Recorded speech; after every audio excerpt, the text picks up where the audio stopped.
So let me now wrap up this introductory piece with a 6-point summary of the Theory U framework. Number one, energy follows attention. Whatever we place our attention on, that's where the energy goes. For example, if as a leader, I try to prevent something from not happening, that's exactly where the energy will be going. So wherever our attention is, that's where the energy will go. I pay attention this way, therefore it emerges that way. So the quality of how I pay attention as a conductor, as a listener, is shaping the way the reality, our interaction is unfolding. The quality of the conductor's listening is shaping the pathway, kind of how this situation, the performance of the whole orchestra is unfolding. Number two, in order to connect to our deeper levels of operating, 5 more points of insights. The first one is that concerns process, that we have to go through a process that deals with these 3 main movements: observe, observe, observe, allow the inner knowing to emerge, and then acting in an instant, prototyping. Number 3, this process, this 3-stage process, only works if we cultivate 3 inner instruments: the open mind, the open heart, and the open will. Number 4, at the core, at the source of this opening process, of this inner cultivation work, is a connection with these 2 root questions of creativity, which are, who is myself and what is my work? And what I mean with who is myself, with a capital S self, is what is my highest future possibility?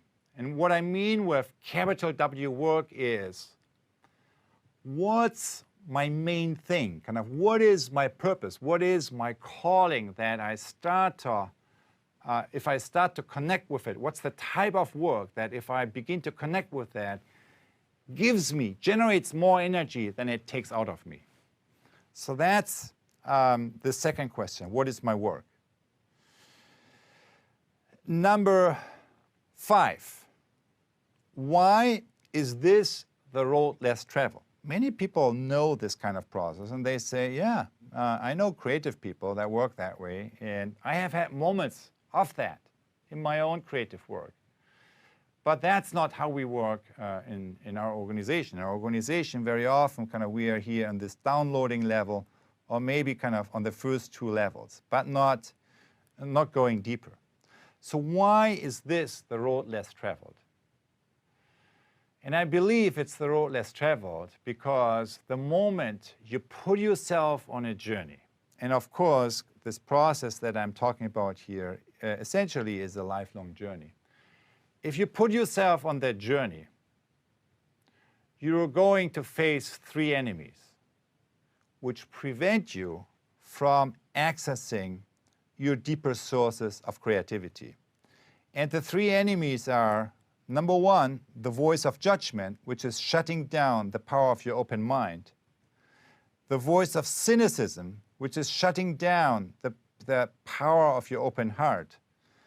And the voice of fear, which is shutting down the power of the open will. In fact, I trace the Indo-European word root of the English word leadership, which literally means to go forth, to cross a threshold, to go forth from one world to another one. So crossing a threshold, that's really the first meaning of that word root of the English word leadership. And the other meaning is to die. What does it mean to die? To die is to going through this process of letting go of one world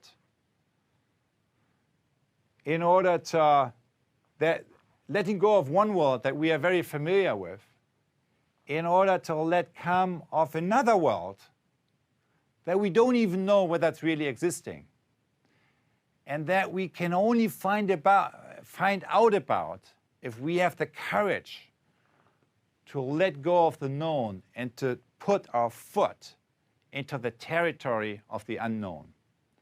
That's really kind of the territory of kind of that third level, kind of the third source of resistance, the voice of fear, and the importance of the source of strengthening our sources of courage in order to deal with the major leadership challenges that we face as individuals, as groups, as organizations, and as larger communities.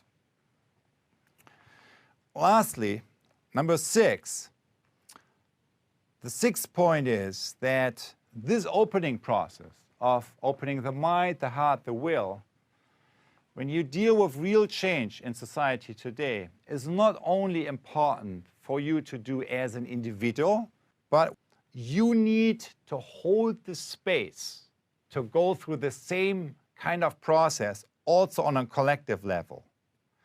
First, as a group, by transforming the type of conversation from downloading and politeness, speaking from what the boss wants to hear, to a debate, right, which is speaking your mind, kind of arguing, but becoming one really with your point of view rather than having a point of view. And number 3, dialogue, leaning into each other, as you can see in this image here, kind of listening and connecting with another person's view. So collective creativity or presencing, which is connecting to the deeper journey that you're on. And we see the same transformation also on an institutional level through the transformation of the geometry of power from the old type of hierarchy, with the source of power being at the top, to a more decentralized organization like functional or geographical or divisional decentralization, to a more networked organization, the 3.0, where the source of power is in your web of relationships rather than the number of people reporting to you, to the flipped pyramid, where something that I call the 4.0 or the ecosystem way of organizing, where we begin to cultivate the relationships by opening the minds, the hearts, and the will to each other and with each other in order to engage in forms of learning and forms of transformation that are functional in areas where hierarchies don't exist or are not useful. And all of that is part of a larger transformation of capitalism that we discussed earlier, from centralized to laissez-faire capitalism to social market economy, to something that maybe we will develop in this century as the co-creative ecosystem economy. The basic point being here, and that's the last point of the summary, that when we look into the world today, what do we see? We see that as a society, we try to solve 4.0 problems and challenges by operating on these earlier levels, 1.0, 2.0, sometimes 3.0. So the lack, what's kind of missing is kind of this deeper space. Kind of the 4.0 economy and the ecosystem way of organizing requires us to activate our deeper way of listening, kind of connecting with and operating from source, both as individuals and as a face-to-face community. And that's what kind of, as an action research experiment, we try to explore through the remainder of this lab.